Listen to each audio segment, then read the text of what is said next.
I stopped sleeping. I stopped to sleep. What's the difference? In today's video, you are going to learn everything that you need to know about gerunds and infinitives. You'll learn what they are and how to use them. You'll learn how to build your vocabulary so you can master them. And you'll learn the patterns you need to perfect them. Later, you'll also take a quick quiz to test what you've learned. Make sure you download the free Gerunds and Infinitives PDF. It has all the information from this video, and you can get it for free in the description. Gerunds and infinitives look like verbs, but they do the job of nouns in a sentence. You might know that most English sentences have a subject, a verb, and an object. The verb is the main doing word. Gerunds and infinitives are not the main doing word. Instead, they act as the subject or the object in the sentence. So let me give you an example. I love swimming. Swimming looks like a verb, but actually it's doing the job of a noun. I could say, I love pie, and it would still make sense. Love is the doing word. Swimming is just the thing I love. So gerunds and infinitives are nouns that describe verbs. So a gerund is just verb ing used as a noun. And that means that verb ing isn't always a gerund. Sometimes it's a real verb. For example, I am swimming. Swimming is the verb. It is the action. It is the thing I'm doing. Let me give you another example of a gerund. I enjoy playing the guitar. Playing is a gerund here. It's part of the object, playing the guitar. So a gerund doesn't have to be the whole object. It can be part of it. It is still a gerund. An infinitive is a base form of a verb, or, the simplest way to make a verb, with to in front. For example, to learn, to eat, to cook. And we still use it as a noun, and it can be the subject or the object. Here's an example. I want to learn Spanish. To learn is the infinitive. It's part of the object. But here's a top tip. If you're not sure whether it's a verb or the infinitive, you can swap it with it. Okay, so this could be, I want it. That's good English, so it must be an infinitive. And here's another example. To become rich is my dream. Okay, it's a little formal, but it is correct English. To become is an infinitive. And again, you can swap the subject with it to check it. It is my dream. It's good English. Must be an infinitive. Now here's the tricky part. Some verbs can take gerunds and infinitives, but other verbs can only take gerunds or only take infinitives.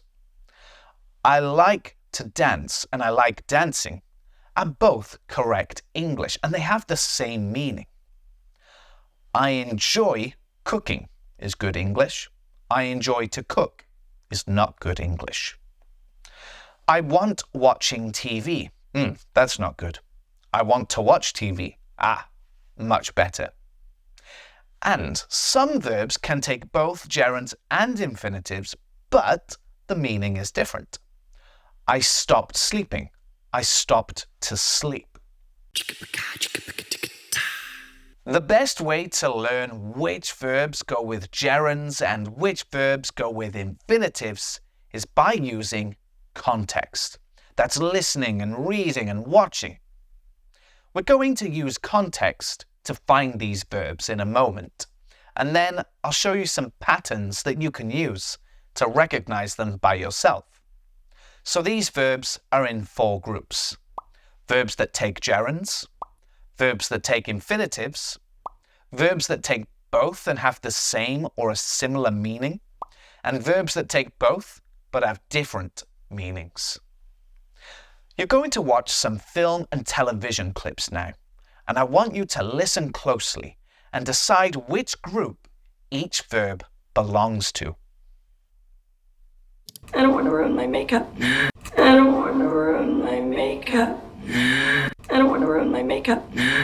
In this sentence, to ruin is an infinitive, so now we know that want works with infinitives. I can't stand looking at you. I can't stand looking at you. I can't stand looking at you. Here we can see that stand works with a gerund. But check this out. I can't stand to think what that humiliation would do to him. I can't stand to think what that humiliation would do to him. I can't stand to think what that humiliation would do to him. To think is an infinitive, so stand also works with infinitives, and the meanings are the same. This is how we learn for ourselves. Sometimes we only get some of the information, and we have to wait for more context before we have all of the information. Miss going outside the walls. Miss going outside the walls. Miss going outside the walls. Going is a gerund, so miss works with gerunds. I regret to say things are moving extremely slowly. I regret to say things are moving extremely slowly. I regret to say things are moving extremely slowly. To say is an infinitive. Regret works with infinitives. You'll regret saying that. You'll regret saying that. You'll regret saying that. And saying is a gerund, so regret works with both gerunds and infinitives. But regret is one of those verbs that works with both, but the meaning changes. If you regret to say something, it means you're sorry, but you need to say it. If you regret saying, it means you wish you didn't say it in the past. Okay, so here are some more examples of verbs that only work with gerunds. I enjoy swimming. He delayed making a decision. They avoid talking during meetings. Would you mind waiting for a few minutes? We discussed moving to a new city. Can you imagine flying like a bird? He mentioned hearing strange noises. And here are some verbs that only work with infinitives. He spoke to break the silence. They intend to meet tomorrow. She appeared to be crying. I was asked to take out the rubbish.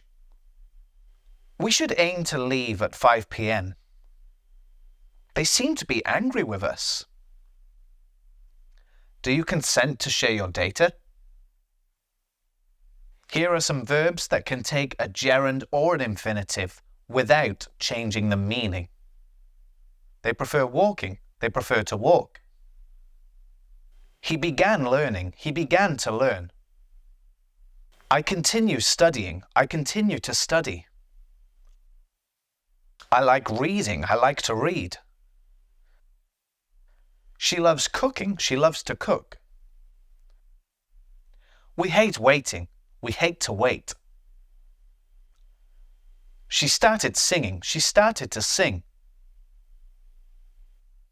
And finally, here are some verbs that can take a gerund or an infinitive, but the meaning changes. She forgot bringing her umbrella. She doesn't remember bringing it. She forgot to bring her umbrella. She didn't bring it. She went on studying means she continued studying. She went on to study means she moved on to study something else. He remembered calling her. He has the memory of it. He remembered to call her. He didn't forget to do it. He tried restarting the computer. This means he did restart it. He tried to restart the computer. This means he tried to restart it, but he may or may not have been able to. She quit playing the piano means she no longer plays the piano. She quit to play the piano means she left a situation to go play the piano. I stopped dancing. That means I quit dancing. I stopped to dance. I paused something in order to dance. So we have to learn these verbs one by one, but there are some patterns to help us. For example, gerunds often come after prepositions. Have you thought about starting a new hobby? He apologized for being late. Infinitives come after to and enough. It's too hot to go outside today. She's tall enough to ride the roller coaster. Infinitives also come after indirect objects. I reminded them to lock the door. He convinced his brother to join a gym. And lastly, infinitives are used to explain purpose or why something happens. I'm learning English to communicate better. She's saving money to buy a car. Now you have a good understanding of gerunds and infinitives, but it may take some time for you to build your vocabulary and feel comfortable using them. Now let's test what you've learned. Fill in the gaps with either a gerund or an infinitive.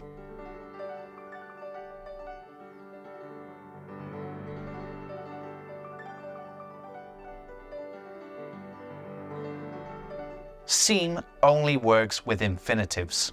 He seems to understand the problem.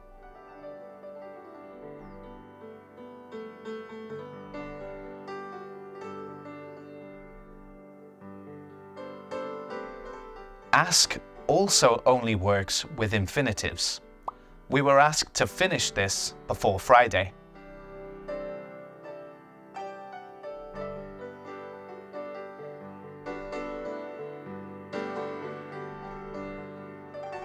Mind only works with gerunds. Did he mind driving you there?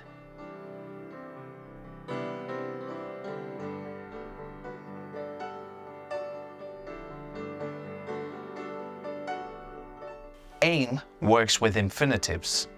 They're aiming to leave at 6 a.m.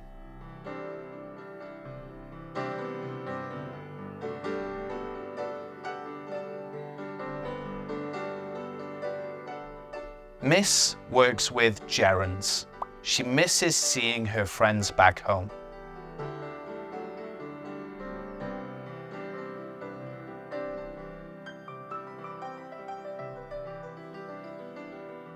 Want works with infinitives.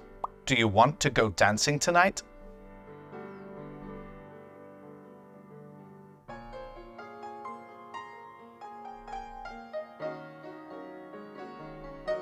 Intend works with infinitives. They intend to travel abroad next year.